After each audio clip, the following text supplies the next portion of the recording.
In today's lesson, we're going to write a fraction into its lowest terms.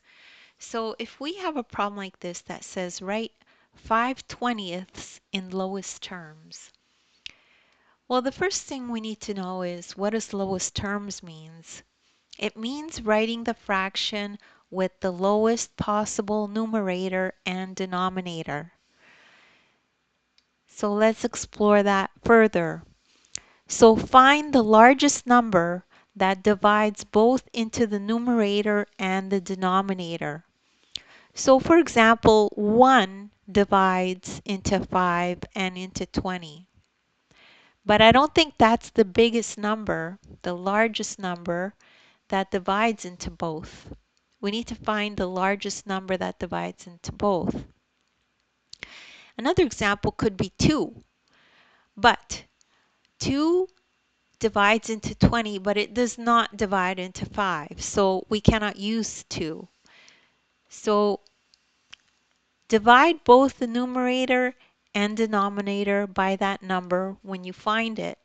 So for this one, the largest number that divides into both 5 and 20 is 5. So we just tried 2. 3 doesn't fit into 5, 4 doesn't fit into 5, but 5 fits into 5. Okay? So that's the largest number that divides into both because 5 fits into 5 once and 5 fits into 20 4 times. So let's take it a little bit further. So now let's do the division. So 5 divide by 5 is 1. 20 divided by 5 is 4. So 5 over 20 equals 1 over 4 in lowest terms. And that's how you do that problem. And that's how you would do any fraction to try to get it into its lowest terms. So don't worry if you don't understand that right away. You could just rewatch the video. As well, take a look at the description. There's links there to other videos of mine that I've done that are similar to this. As well, download the ebook. In the ebook, you'll find this exact lesson, and you could follow along in the ebook as you watch the video.